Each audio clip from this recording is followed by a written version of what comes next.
Hey everybody, this is Rob Gauthier, the ET Whisperer. Welcome to the ET Whisperer YouTube channel. I want to say hello. This is the first time I've gone live in a long time. For those of you who've been following my work lately and my social media, I have just come back from Japan the second time in just a couple of months. We have a dear old friend of the show, William Stowell, here. For all of you who've been through our Patreon, you know William well. If you haven't, go back and watch the Enlightenment Evolution Hour episodes. He's appeared 2 or 3 times on the show. He's a sociologist by nature and an interesting human being with lots of facts and understandings about how the world works. So I thought it would be beautiful to bring him in and have the Japan chat. Welcome, William. How you doing, brother? I am doing well. Hopefully that I'm modulating my audio a little differently than I normally do. But yes, I feel like I had forgotten all about you, Rob. I haven't been on the air. I haven't seen you. I haven't heard from you. That's not true, of course. We have a group chat going on privately on the side, but it has been forever since we've done anything like this. And you know I always enjoy working with you. It's kind of right up my alley and gives me an opportunity to flex my broadcasting muscles that I don't get to do anymore. So I've been watching your trip to Japan with much interest, and you seem revivified, brought back to life from just being there. And I know it's now a very special place for you, and you confided in me. I don't want to let the cat out of the bag before we went on the air that you are looking forward to spending even more time there every year already. So hopefully that wasn't a big secret.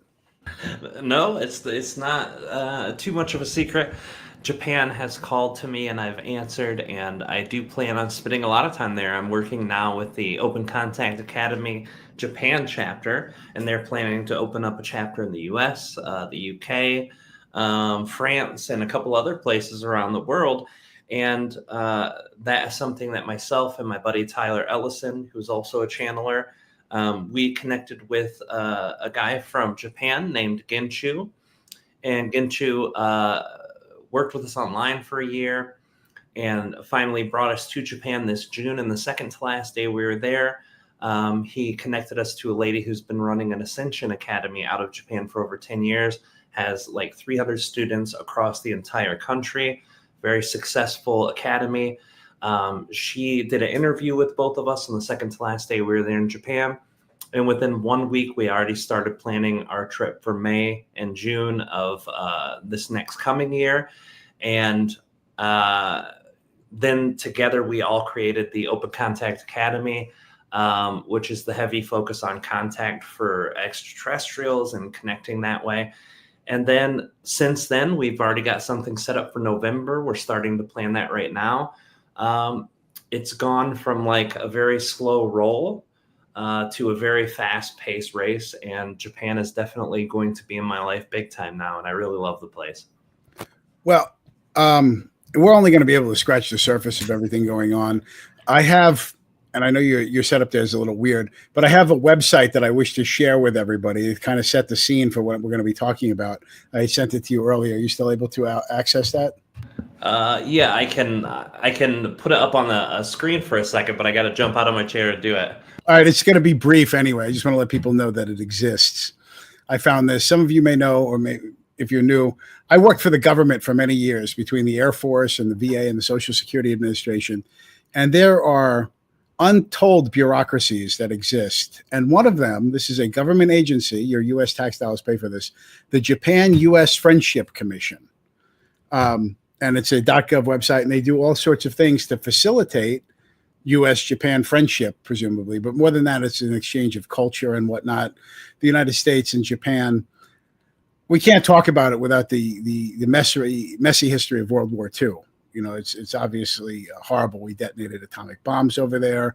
We put Japanese Americans in internment camps. We have Japanese prisoners of war. You know, so we can't really gloss over on that. You know, that's what happens when you're at war. And it was a very shall we say, it wasn't a pleasant time in world history, but it is what it is. But I found it fascinating that in light of that, you know, we didn't drop atomic bombs on the Germans or the Italians or anything like that. We dropped them on the Japanese. And out of all this, the Japanese have emerged from that horrible war as some of our best friends. We have such a unique cultural exchange with them. And that's what I want to talk about. If you want to, Rob, you can take this down again. I just wanted to merely illustrate that this exists, so you guys can explore that website on your own time. You know, it's funny you bring that up to the how it's hard to gloss over that because it is such an intensive part of our history. But something I found out more recently is that a lot of younger Japanese people, the kids who are in Gen Z, they do kind of gloss over it in Japan. In Japan, it's like, we lost a war against America. Now they're our friends. And that's kind of it. Like there was some atomic detonations in Hiroshima, Nagasaki, and that's it. They don't go into depth. They don't talk about the dynamics. And if they do, then either the kids just aren't listening or they just don't cover it. The people who are our age and older know very in depth what happened and all the things that led up to it, and the really bad things that Americans did and the really bad things the Japanese people did. But it's kind of just like, okay, we were at war, now we're friends. And that's kind of the whole dynamic with the younger Japanese generation. I haven't asked younger kids who are American about what they've learned about it in school either. Maybe that's just getting so distant now from the now moment where they're just kind of not focusing as much on it. Actually, if you want to go for maybe a weekend depression, you could ask younger Gen Z people, and they have a hard time articulating what 9/11 was really all about. So some of that is just youthful disinterest, things that were so important to us, they weren't here for, and it's never going to impact them the way that it was. I was kind of pessimistic. I could tell you exactly when. It was in 2004 when I started going back to college after the Air Force.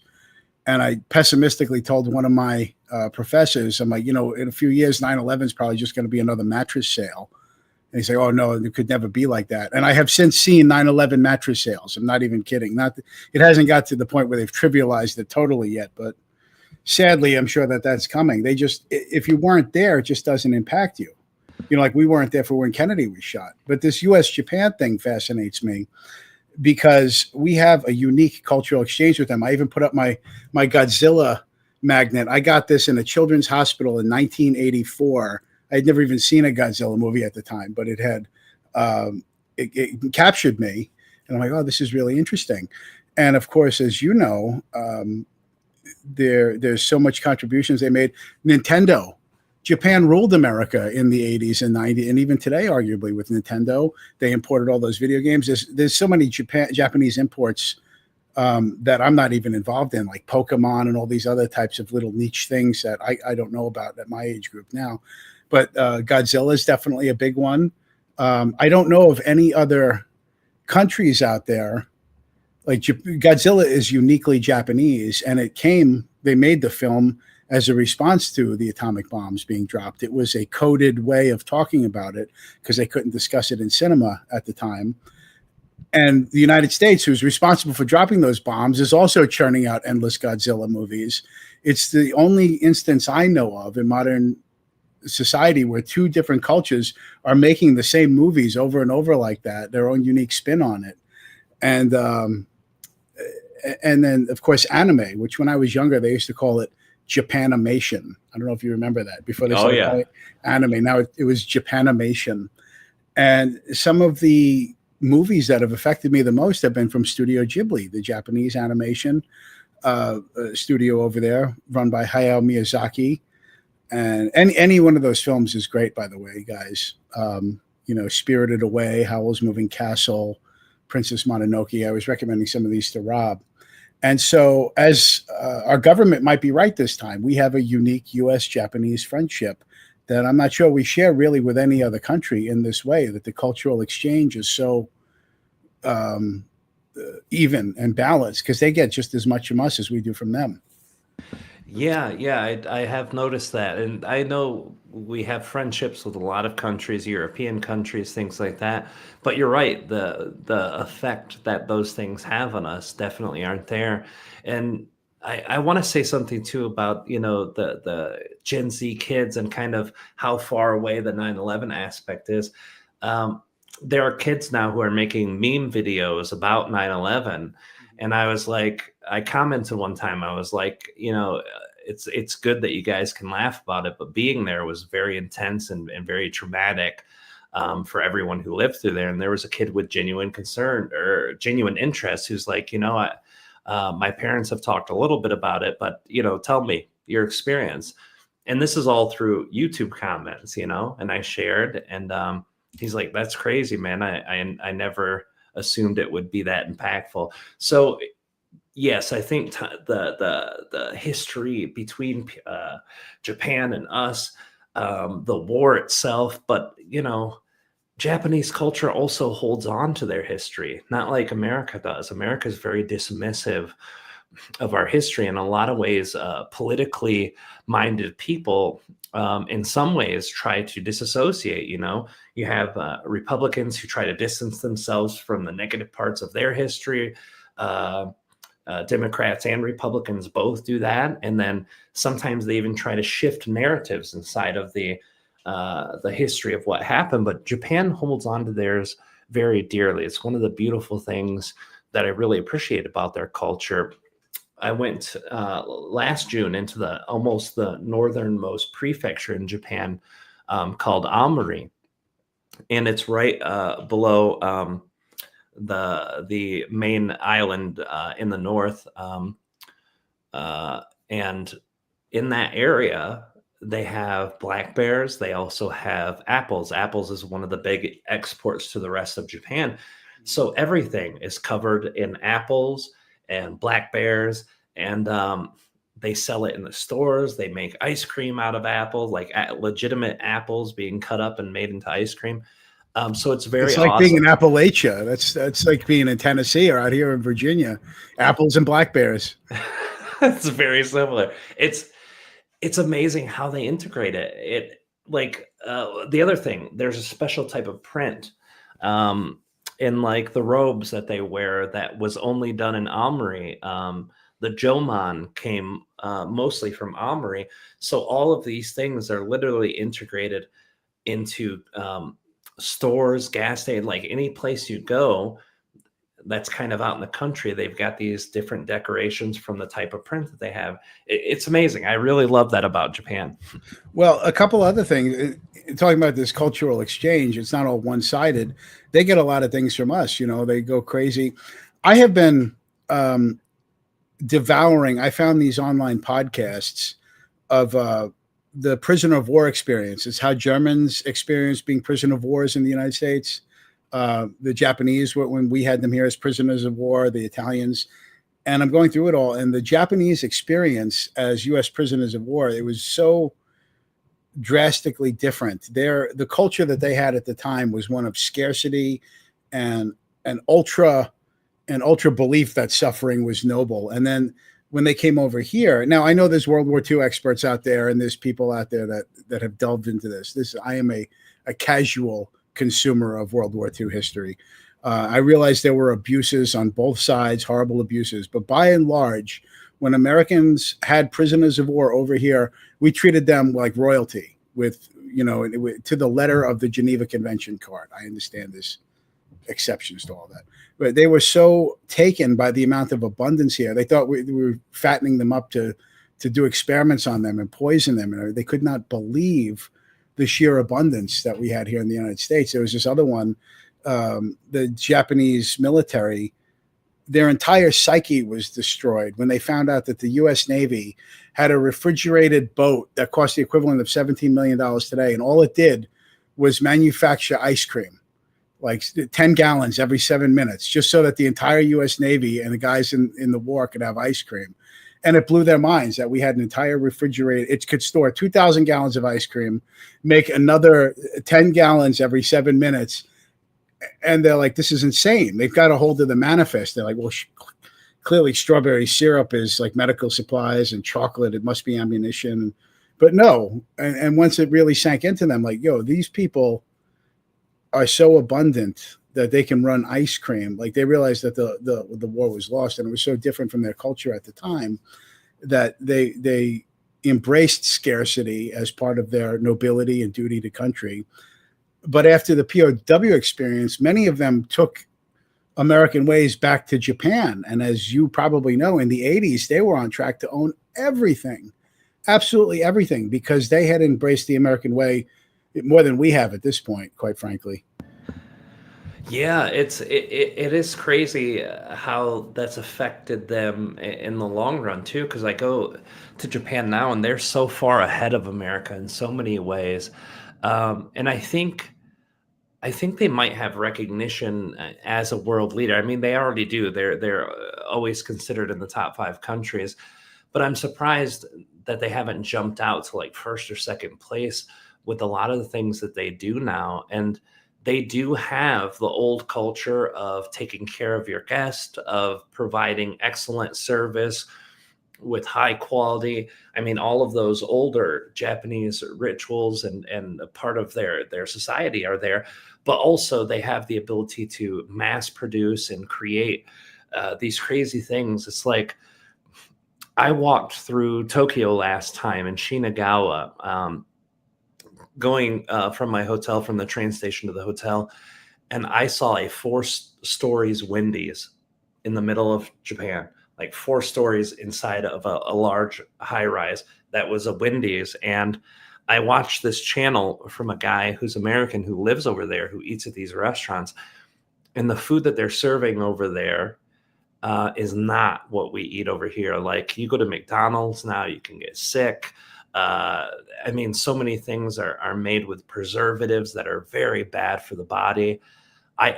Both times I went there for 2.5 weeks and for 10 days, I lost at least 7 pounds in the short trip and almost 15 or 16 pounds the time before. Just even their junk food is so clean over there.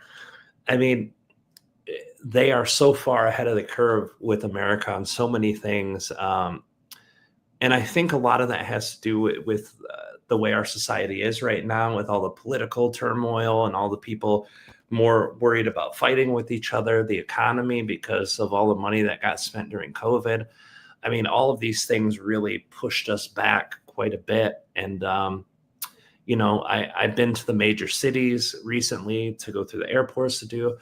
And as bad as American cities can be, they're much worse now. And then you go to the largest city on earth, which is Tokyo. 32 million people live in this town, and there's no filth. There's almost no crime. You can walk around. I saw 2 police officers both trips. I mean, literally, I spent dozens of hours walking around Tokyo and around this metropolitan areas, and 2 police I saw. And it's fine. It's normal, you know? And they don't have old people the way we do. How many people were riding around in little mobility carts in the grocery stores? I absolutely just showed my sister that, and I showed someone else that too. I can't remember who, but I showed him. I said, "Look at this," and I showed him a handicapped bathroom in Japan, and I was like, "Look at this, man! It's bigger than my office. It's got buttons and levers and emergency switches and a whole bed you can lay to." But there's almost no handicapped people there. I saw an 80-year-old woman who was just walking a little funny with a walking stick, but I saw no other handicapped person there unless they were European or American. What about the elderly? Were there? Oh, tons. But They're working.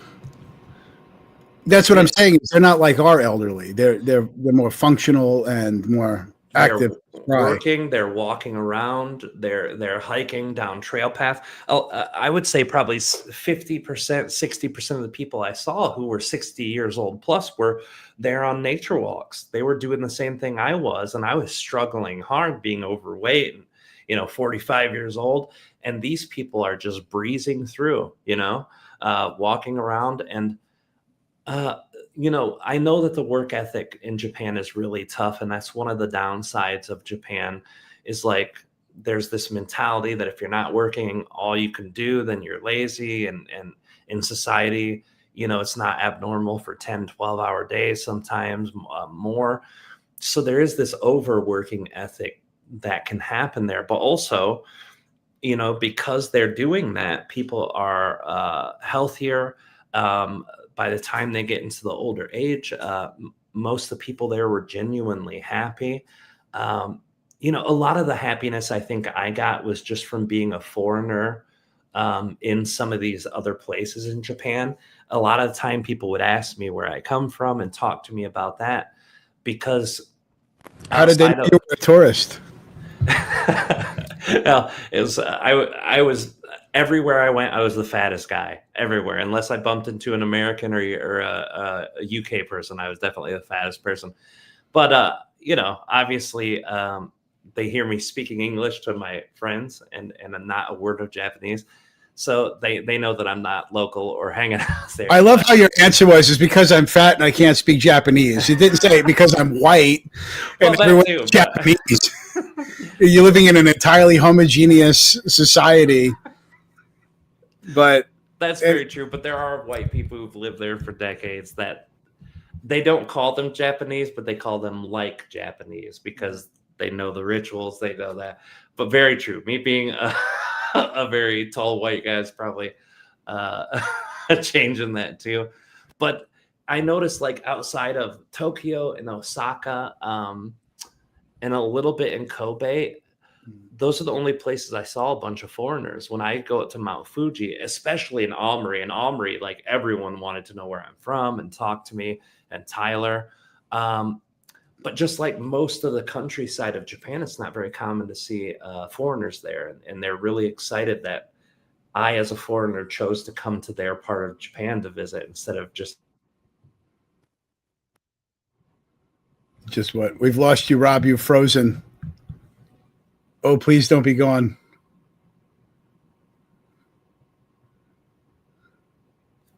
my internet just dipped out for a second. It's okay. Well, yeah, I saw that. I saw that you froze. You said that they were very happy that you came to that part of Japan instead of a tourist trap, I guess. Well, Tokyo, like a couple of Ruben's friends. Yeah, that's the first place I went was by Hokuto, which is by Yatsugatake. And like when I went there, I was, again, the only foreigner. Ruben was a foreigner, but they all saw him like Japanese because he speaks very fluent Japanese. He's got a Japanese wife. They know he lives there. But when I went out there, two of Ruben's friends were coming to work on a project that he's working on with him who are from the US, and they only will go out to Ruben to do the work, and then they stay in Tokyo the whole time. It's like, I can understand why Western people are drawn more to Tokyo because there's more Westernization there. Everything is in Japanese and English instead of just Japanese. And there's a lot more Westernized types of influence there. But as much as I love Tokyo, my favorite time was out in the country, was seeing the different parts of Japan. Well, before we did the show, your manager told me that I'm supposed to ask you about the 7-Eleven. Yeah. Okay. So this goes hand in hand with the food differences. The differences that people have in Japan versus there. You can go to like what I used to be more of an upper class fast food like Arby's, right? So the stuff was made better. It was made fresher. It was made with better ingredients. 7-Eleven in Japan, they have fresh food that they make every day, and it's considered low-class food there, but it's better than any fast food that we have in America. Healthier, tastes better. I had some barbecued pork with eggs on rice. It cost me less than $8, and it filled me up with one plate, and it tastes better than any fast food I've eaten in the last 10 years by a long shot. Yeah, well, I know you've been kind of drifting off to Japan frequently lately, but yeah, fast food, I'm finding more and more of the local fast food places are on my blacklist. Like, I won't go there anymore. I won't go there anymore. I won't get there. You go to Taco Bell to spend $40 for something that barely fills you up anymore, and it's worse than ever. It's not worth it. And, they seem to have a really good handle on diet over there, as we're talking about. You don't have old people over there the way that we have old people. You don't have people. The disability thing is another thing that I didn't realize, that there weren't as many disabled people over there. Whereas it seems like our disability levels are growing. I did want to mention, when we were talking about old people, it reminded me of this one anime from years ago I want to try and hold this up to the camera. I know this is the kiss of death on the internet because it never turns out right. But rather than, it's an anime called Rushin Z. It's Japanese, and it's from the 90s, I think maybe the mid early 90s. And the plot of it is there's a Japanese company that creates an AI powered hospital bed to take care of older and disabled people so that they don't have to do it. And the most dehumanizing thing ever. But of course, because it's AI, it goes wrong. And it's a really captivating story that is more timely than ever. So I figured I would bring that up. But I remember you telling me about that a couple years ago. Yeah, it's the Japanese, like when I watch Japanese films, the animated films, or even Japanese movies that are, have real life human actors, they have a handle on humanity that you wouldn't really see in Hollywood. Like in Hollywood, the guy always gets if there's a girl and a guy, they like absolutely have to fall in love together, and that's obviously going to happen. And you can almost kind of plot out how American movies go. In Japanese cinema, it's so much different. They're more concerned with like the overall morality of what's going on. It's and I suppose a lot of that has to do with the Eastern religions over there, Taoism, Buddhism. And I wanted to get into some of that, but we're definitely not gonna be able to. The Orient, though, as it was called when I was growing up, I don't know if people say that anymore. That whole area is so mysterious, not only because the people look so obviously different from us. They've obviously developed and evolved in a way that the rest of the world hasn't. Just their knowledge of mathematics, fireworks, how they became so advanced in electronics before we did, cameras, telephoto lenses. It's mysterious how like this one little isolated area is so different from the rest of the world. It's like up in Russia, the strange, bizarre architecture they have in Russia, but they don't have anywhere else. And the whole Egyptian thing going on that just sprung up there and doesn't seem to have happened anywhere else. The Orient is very mysterious. Like they have a type of carpentry there, Rob. They don't use, you'll appreciate this when you're doing carpets with your dad.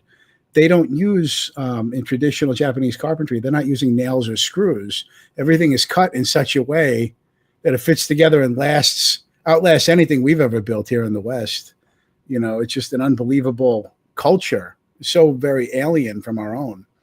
Go ahead. I was just going to say, I think you're right. The Taoism, the Buddhism, all of this really probably played a role on how first the ethics of the people, but also kind of this mindset and thought process of the Japanese. I noticed that when I went to shrines, because Ginchu, my buddy, I call him Papa Ginchu because he basically walks me around Japan holding my hand, translating. If it wasn't for him, I'd never make it out of Tokyo. But he is a shrine guy. He loves going to shrines. So every time we go between point A and point B, he finds all the shrines that we can find, and we do it. And I've been now probably to 15 different shrines across the whole Western Japan and Northern Japan areas that I've been to. And there is an energy that they anchor there that's unlike anything here. Like you can go into a monastery, a very old building here is like 200 years old. You go into these places and you can kind of tap into that feeling that there's been a lot of enlightenment there, that there's been a lot of understanding, but these things are so like very physically impactful. I walk into one shrine, one of the first times when I went there, and I could feel my forehead buzzing, my body buzzing. They've anchored so much harmonious energy into that area. It doesn't surprise me at all that they're so advanced in so many different ways. To get onto that, because the religions they have there are so various, somebody like you is just custom made for Japan. They're very into the metaphysical of it and the spiritual. I was going to ask you, do you find that you're being asked the same sorts of questions when you're over there? Are there different topics that come up or different cultural differences that take your channeling in a different way? I noticed that they catch on so much quicker than like people who might be newer to the idea of channeling or metaphysics here. Like I tell them something once when I'm teaching them how to channel, and everyone just instantly gets it. There's a sense of collectivism that already exists in their united group of Japanese people in general. Mhm. So there's already that collective vibration happening, you know, and this is a downside to Japan. Ruben always called it the nail that sticks up gets hammered down. So that's like the bad side of that. But the good side to the collectivism that happens there is they all know how to sink in. By the time we went to our first CE5, we spent 3 or 4 days together and then went to our first CE5 the first time I went with Tyler. By the time we got into the field to do our CE5s, we were already seeing ships. The second group that we did the same thing with, by the time we got there, there were ships doing circles in the sky, like as soon as we got there. So that collective energy is really good for placing intention. It's good for understanding. It's good for connecting. So yeah, in a lot more ways, they're very advanced in intention and group work. Now, on an individual basis, that can be a bit of their weakness. Like with people here in America, when they're doing a session, the questions that they might ask can be collective questions or personal questions. But when they go to their personal questions, a lot of people who've studied metaphysics for some time, they're like, what am I doing that's creating this? Or what am I doing that's affecting this experience? And the Japanese groups of people individually will ask more questions about what can you give me to understand so I can do better or change something to change my outcome. They're not looking as deeply into themselves to see what the dynamic internally is. So it's definitely like the Western culture really understands individualism and is very powerful at that and very experienced with that.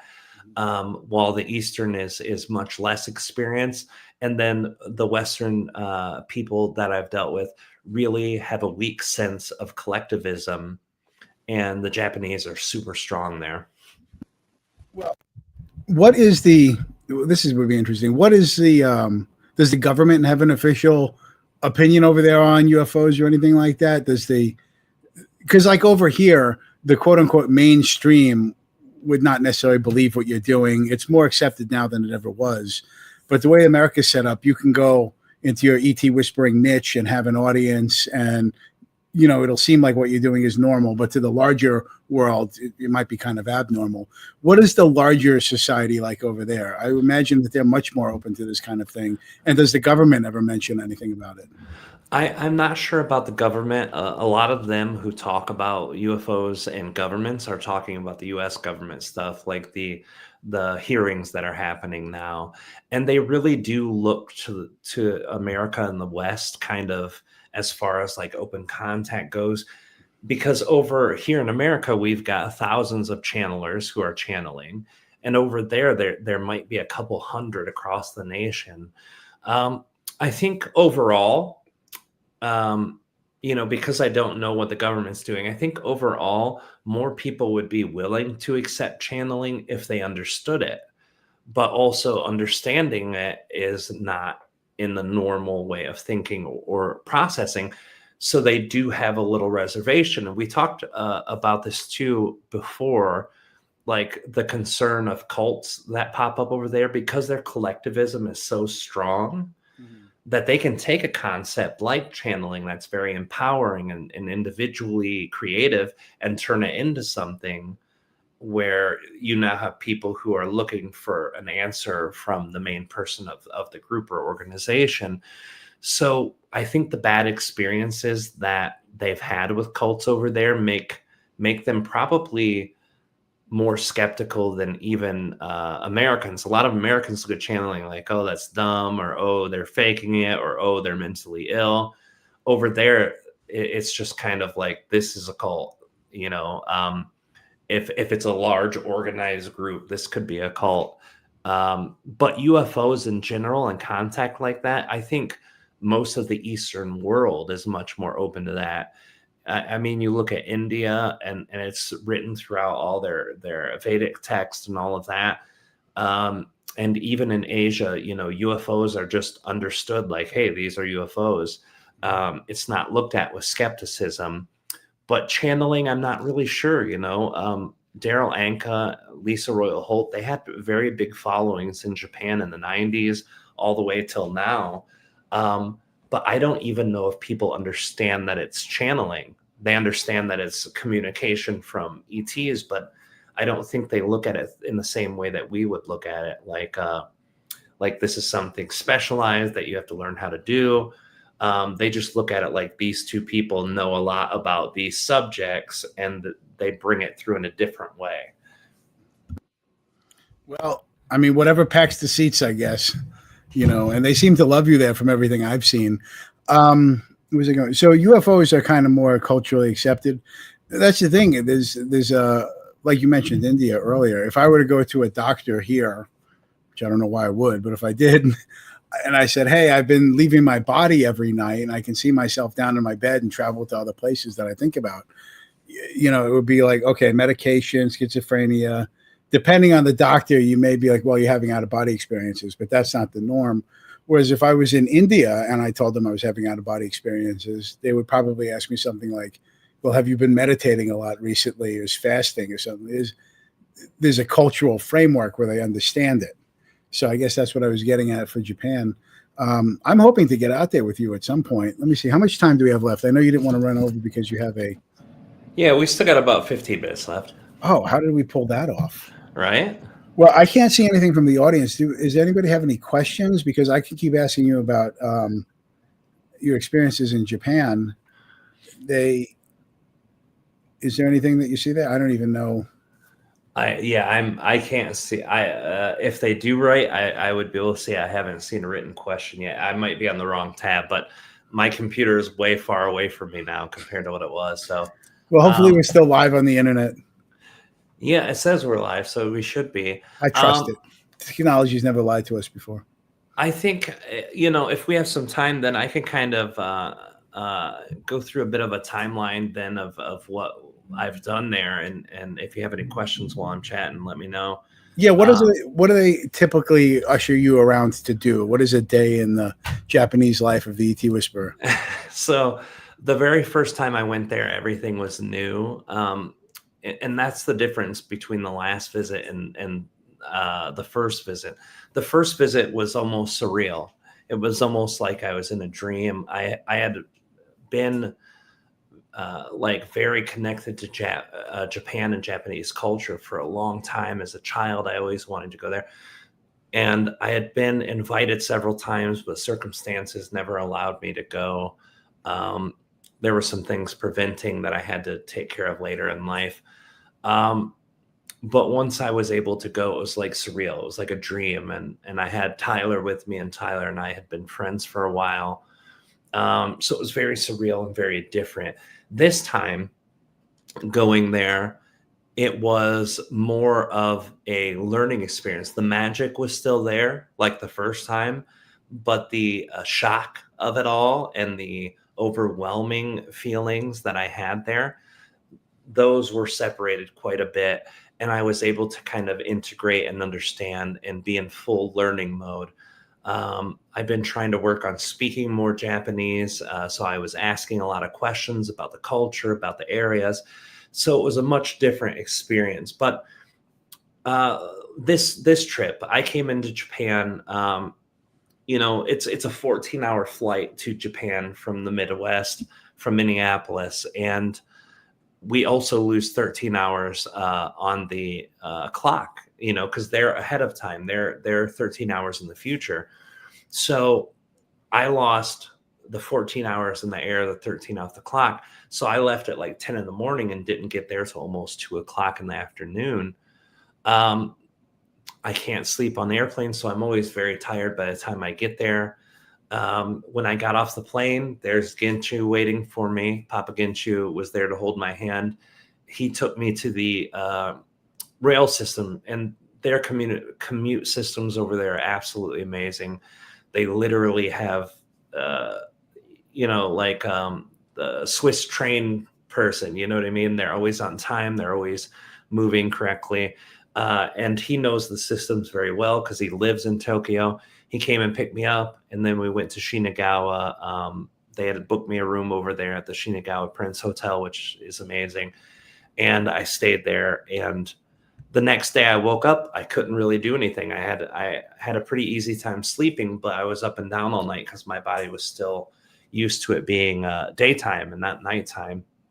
The second day, I just kind of laid there in bed the whole day and just relaxed and enjoyed. The next day, we went towards Hokuto, which is where Ruben lives. And when he picked me up, we took the train over to the train station that has the specific train that goes to that part of Japan.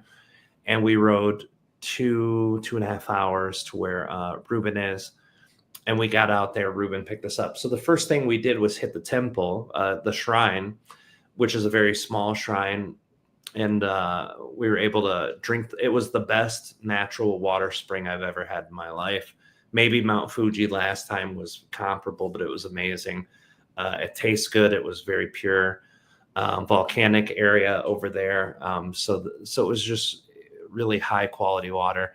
And then we went to Rubens, and we stayed there for a couple days until the event that I did at Rubens. And Ruben has this community out there that does like sustainable living. So channeling is very new to them. We still got 50 people online, 50 people, 45 of those were from the lady who ran the Ascension Academy, who's now running the Open Contact Academy, and 5 people in person. But there was like 25 people in person and 50 online. And I did a 4-hour workshop. Now, 4-hour workshop seems like it takes forever, but half of that's translation, because I would talk for 2-3 minutes, and then the translator, Saaka-san, was there, and she's an amazing translator. And then after that, we would take breaks every hour and a half or so, and then we did lunch and then did a C5, and we couldn't do it outside because it was raining. So we did it inside, and this is a wooden geodesic dome that this guy built himself. Takagawa-san is the guy who owns the place. And it was great. We spent time with Ruben. It was nice. Me and Ruben caught up. Ruben and Genchu finally got to meet, because both of them are in that same community. They just never got to meet since Ruben's been there. After we went the very next day, a lady who was there, who had been in the first event in Aomori and Mount Shasta Mount Fuji in June and July of last year, or of earlier this year, she rented a car. So she drove with Genshu and another person who was at both of those events last time I was in Japan. And we drove all day long. We went through Suwa City and saw the 4 big shrines there. So literally, we're just going to different places in Japan and visiting shrines the whole day. We saw Suwa City Lake, which is an amazing place. It's one of the bigger lakes in Japan. And we were able to see the whole city. We went to Hot Spring. We did a lot of really cool stuff. And then we went out to the airport, and then I flew over to Kobe. And this is my first time domestic flying in Japan. And they do way better than America does at domestic flying. Went through security in like 20 minutes. They actually used the wrong name on my airplane ticket, but they never checked my passport. They just got me in and out. It was so good. And then we got to Kobe, and my buddy took me to a restaurant. Genshu took me to a restaurant of something I showed him, which was good. And then the next day, we went to meet with Ai Sensei and Lotus-san, who were the 2 who run the academy, who are our new partners for the Open Contact Academy, and did an interview for a book. And then the next day we did the live in-person session at the Open Contact Academy. This was a huge experience for me. 50 people were there in person. I felt like I was a movie star, honestly. When I got there, everyone was smiling. A few people were crying. They were so happy to see me. Like Ai Sensei and Lotus-san were telling these people about me and Tyler so much that they had already grown hugely attached to us. They watched the videos of the things that we did with them from before. So they felt really close and connected with us without ever meeting us. And when I got there, it was just crazy. I did a channeling, I did an interview and shared my story, got to know everybody. And at the end, we lined up for hugs and pictures. And for an hour and a half, I'm just hugging people, holding their kids, taking pictures. People were in tears, just hugging. There was so much joy that I was there. And I always get that, in the US, I always get people who are like, hey, Rob, your channeling means a lot. You really touched my life. You've made my life better. And some people cry, like, oh, what you do is very important. So I've always gotten that type of reception, but to see a culture that normally reserves that part of themselves, like hugging in Japan is literally mostly only done between people who love each other, like romantically love each other. So to see these people hugging me and opening up to me and telling me how they feel and sharing their emotions with me, it was very beautiful to see. And it went really well. And then after that, the next day, I flew back from Kobe to Tokyo and stayed the rest of the day there in Tokyo. They actually have an airport, or they actually have a hotel that's in the airport, which is wild. I've never seen that before. And We have that in Chicago, and you probably see it in bigger cities, but no, that is rare. yeah, it's like probably a much nicer hotel than. But anyways, it was really nice. Japanese standard for hotels are quite different. They're very compact, especially in Tokyo. And this was a big room, 2 beds, a full size bathroom, so it was really nice. I opened up the window and I saw the tower that they do, the air control tower. So it was kind of unique. And I stayed there. And then the next day, Ginchu came back and met with me. We took a bus to the other half of the airport. This airport, Haneda Airport, is one of the 2 big ones in Tokyo that do international. And we had to take a bus for 10 minutes to get to the other side of the airport, if that tells you how big the airport is. And then I hung out with Ginchu for a while and then took off. And that was kind of the trip in a nutshell. And I saw six temples the whole time I was there, shrines. And last time I saw probably 10. So that's heavily a focus when I'm hanging out with Papa Ginchu. And every shrine is different. The one that we had in Mount Shasta was the one I was saying, like my whole head was vibrating. It felt so powerful there. So it's a very unique experience. I really love Japan, and we're doing 2-week events there now, twice a year, but I'm going to be in Japan for 3 weeks. I'm going to stay there a few days before, do the event, and then a few days after, and they always give us days off in between. And for the amount of time I was there this time, I was there for 10 days. I only worked 4 days out of the 10 days because they split it up for me because they know how big of a trip that is. And they all took care of me pretty well. Yeah. Well, is there going to be any footage that comes out of any of this that the rest of us can see, or is that forthcoming later? Yes, I already have some footage. I just they told me I could share some of that footage, so I will be putting that back up on YouTube and some of the other socials. Okay, let me see. There was one other. Have you checked in with Treb or your own meditations about what sort of connection you have to Japan? Is this a reincarnational thing, or are you just a guy who likes Japan? Is this any sort of deep spiritual connection that you've found that you have? Treb and Ardif have said I've been pretty much everywhere on Earth. I'm an Earth seed, so in one incarnation or another, I've been everywhere. So I knew I had past lives there, but the first time I went there, we were leaving Tokyo, and it's to the Lake Yamatonoto area of Mount Fuji.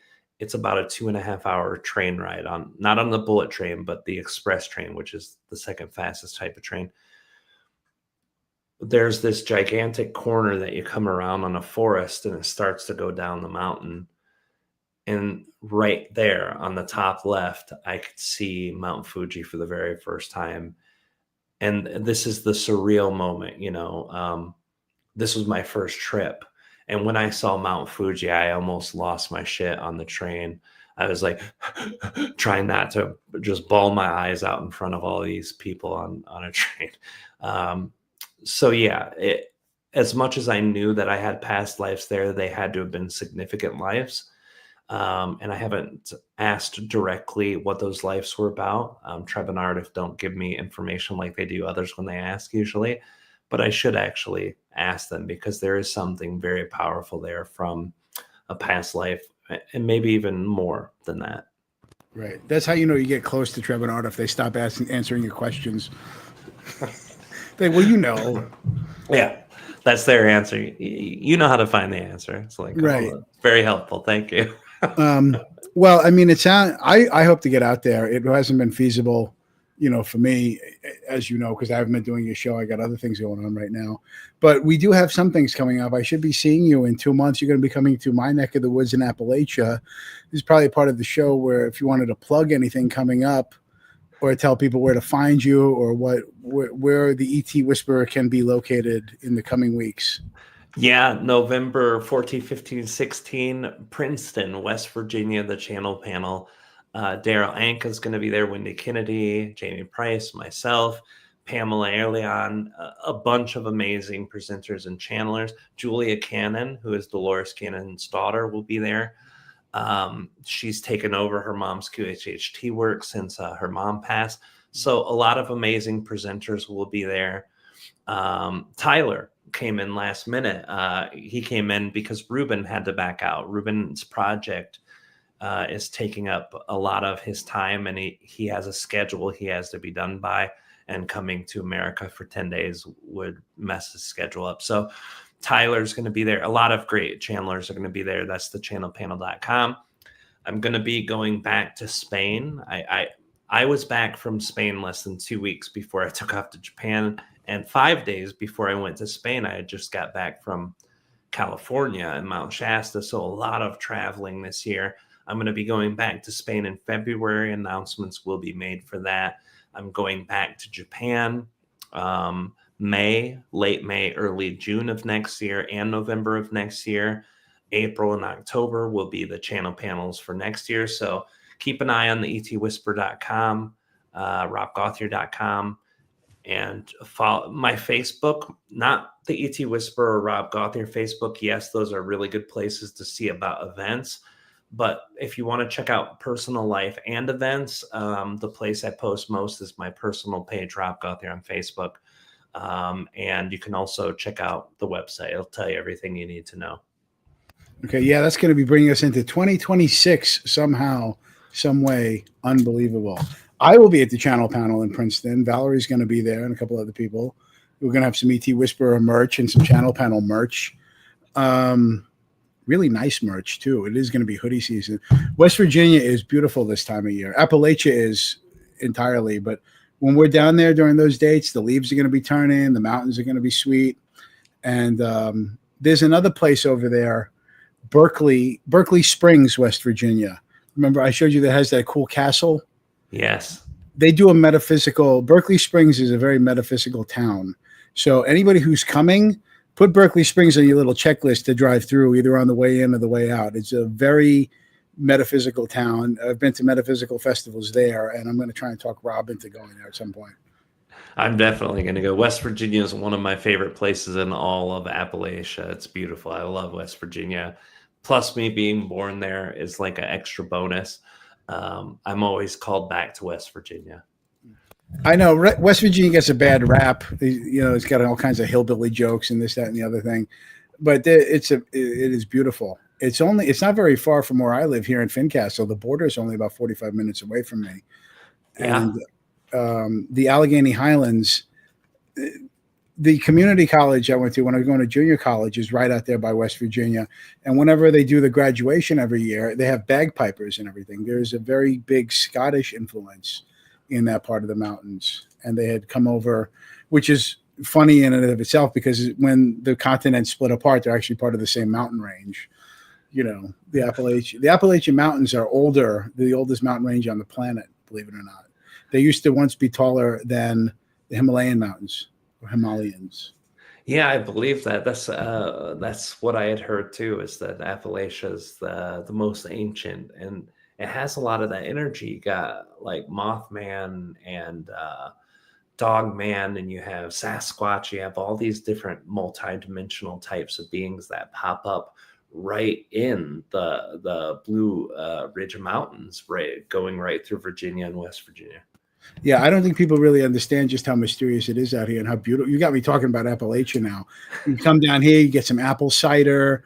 I mean, it's just when you picture the fall in Appalachia is like the true fall. That's about as fall as you can get in America.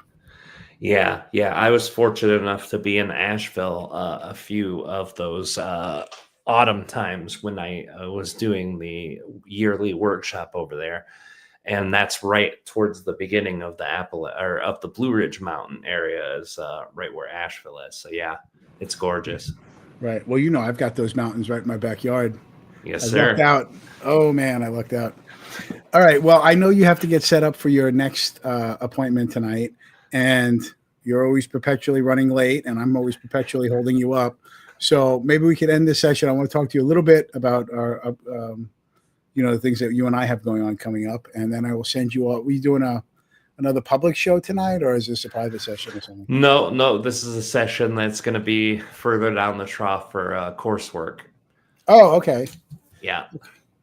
The ET Whisperer correspondence course. You remember correspondence courses? I do. Like learn TV VCR repair, like Apple appliance repair, and they send you like a little booklet and you'd have to fill out. Gunsmithing, yeah. Gunsmithing, yeah. All sorts of good stuff. Yeah, learn how to do this, that, and they'd send you like a pamphlet and you take a test and mail it back in. I remember those very well. But this course will be a little less correspondency and more archangel-y. More archangel. All right, guys. Well, it's been really nice being back here and talking to you. I love Japan, and you get me really worked up. Valerie went this past week and picked up applications for passports. I think late May and early June. That's what it is.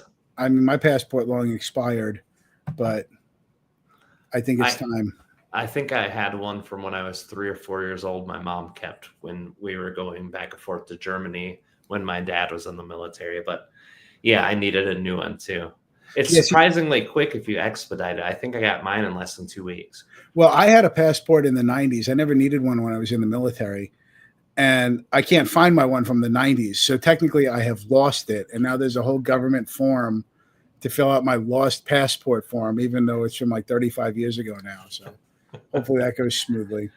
Yeah. They told me I could apply for a new one just because it had been over 20 years. So you might be able to get a new one too. Yeah, we'll see. But yes, I hope to join you in Japan. Did you see any cherry blossoms when you were over there? Or is that not the time of year? I saw the trees, but not the blossom. We went to the Imperial Court, yeah, and that's where they have it in Tokyo. Is in the Imperial Court where the old Emperor Palace used to be. Well, you know, Ariana was born in D.C. I used to go to D.C. every spring. You'd be surprised how many Japanese people show up to Washington, D.C. to see the cherry blossoms rather than just go to Tokyo. Like, it's a thing. It is a huge thing because the cherry blossoms in D.C., you know, we're pretty much along the same line of latitude. You know, that's why where I'm at, Virginia, that's why if you go around my part of Virginia, there's these massive bamboo forests. Well, it's the same sort of climate that you find in Southeast Asia. Yeah, yeah. I saw a bunch of bamboo there, and the only place I had seen a bamboo forest in the U.S. before was North Carolina. Kalina's backyard has a whole bamboo forest. Yeah, well, we're closer to more like a Chinese type climate, but there's many things that grow over here. But I just thought it was so strange that Japanese people would come to Washington, D.C. for the Cherry Blossom Festival rather than just hang out in Japan, you know, that's their thing. Yeah. I saw pictures of it from the Emperor's Garden, and I definitely can't wait to see it. I can't remember if they do spring or if it's autumn where they blossom. It would be like living in Las Vegas and be like, you know, I want to go gambling. Let's go to Atlantic City in New Jersey. Right. You know, right. The same kind of thing.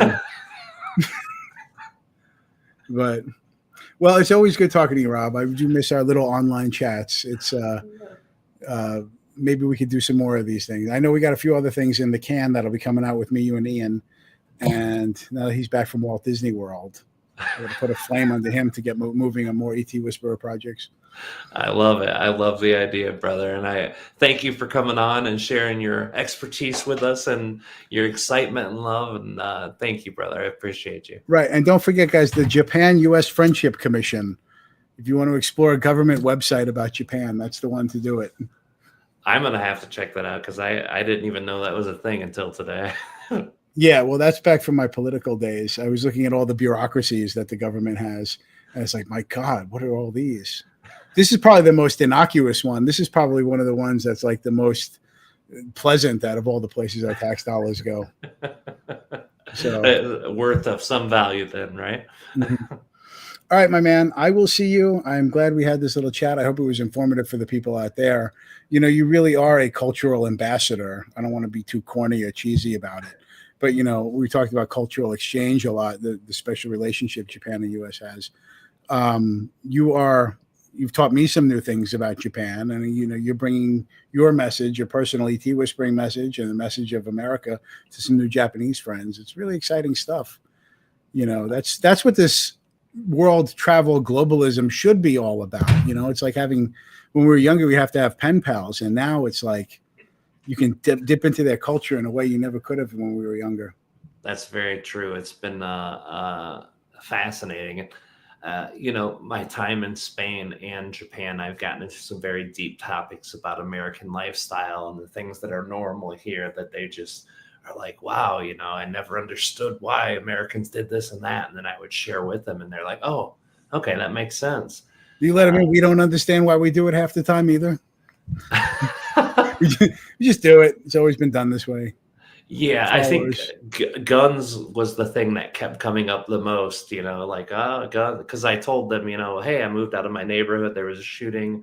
And they're like, oh my God, why do Americans have guns? So I went through a whole lesson about the history of America and guns and why, it was put there and why people still use them and all sorts of stuff. So it was literally the first time anyone had heard those types of perspectives, which is weird because in America, you always hear one of two perspectives on guns. And I shared both of them with them and they were right. enthused by all of it. So I know it's always nice when other people ask you genuine questions about your culture without trying to be, like a gotcha thing. Like I ran into some German people, a nice old German couple that were at a coffee shop here in Virginia. And I was telling them I'd run an ATM business and everything. And they were like, well, what if you get robbed? And I had this skimpy little pair of shorts on and a tank top. And I had a revolver anyways. And they're like, where did you pull that from? I'm like, oh, I have it. Like everybody just carries guns in this part of Virginia. They couldn't believe it. And they just started asking me genuine questions about it. It's like, oh, I never really, because they had only, as our own people in America and people in other countries, they only ever see a version of us as filtered through some sort of media. Right. When you start talking to the actual man on the street, that's when you start to realize we're not so different. And our government's lying to us about them and them to us and lying to us about us. And, and the media does whatever the governments pay them and or tell them to do. Right. It was very telling when I said, well, what does our government think about, UFOs? And well, we're just going to defer to the United States. Like, well, of course, if someone's covering up UFOs, it's not going to be the Japanese government. It's going to be the U.S. government. It goes right without saying it's going to be the U.S. government. Of course, Japan's not even really allowed to have a military because of our treaty with them after World War II. They have a very limited defense force. But they're so pragmatic, I can't imagine them spending resources to hide UFOs like our government would. No. They're right now, there's some things going on over there with free energy that they're actually starting to release very small versions of that because they're so energy dependent on other countries right now. It's a problem. So they're actually allowing the release of certain things over there. That's a whole other rabbit hole. Me and Ruben talked about this for hours. Oh, I know. When YouTube was still good and you could do anything, I was talking 2007. There was a Chinese guy. He was a Chinese Canadian man. Canada has a big influence of Chinese immigrants, and he was a dentist. And he had this device that could regrow individual teeth with sonic waves. I'm like, oh, this is great. Gone. No mention of him. And when I watched it, it was a legitimate news story from the CBC, Canadian Broadcasting, whatever. And oh, Dr. whatever is going to revolutionize. No mention of him anywhere. Can't find it. I know how to dig on the internet like nobody's business. Just gone. Just, I hope Dr. whatever is actually still okay and not just his videos have been taken down. Yeah. I was trying to share a political thing that had happened during 2020, 2021 with a friend, and I couldn't find it. And then I asked the AI about it, and they're like, no, that never happened. I was like, dude, I saw the story. I read the story. I shared it on Facebook, and now the story's gone, you know? So yeah, that definitely happens. Oh, that happens too with AI. There's things that I know to be true. Like, nope, absolutely not. And that's another thing. AI is going to be trusted as if it were a god, and that's terrifying. Yeah, people are already relying heavily on when Chat GTP went down. There were people who were having like difficulties getting through the day. That's a whole other ball of wax. I do got to cut it, brother, because I got to get the links ready for the next one. But I love you. Thank you for coming on, brother. And all of you who watch, thank you. All of you who watch now, who watch later, we appreciate you and love you. Thank you for coming and joining us. And we'll see you guys on the other side. All right. Bye, guys. Thank you. Bye, guys.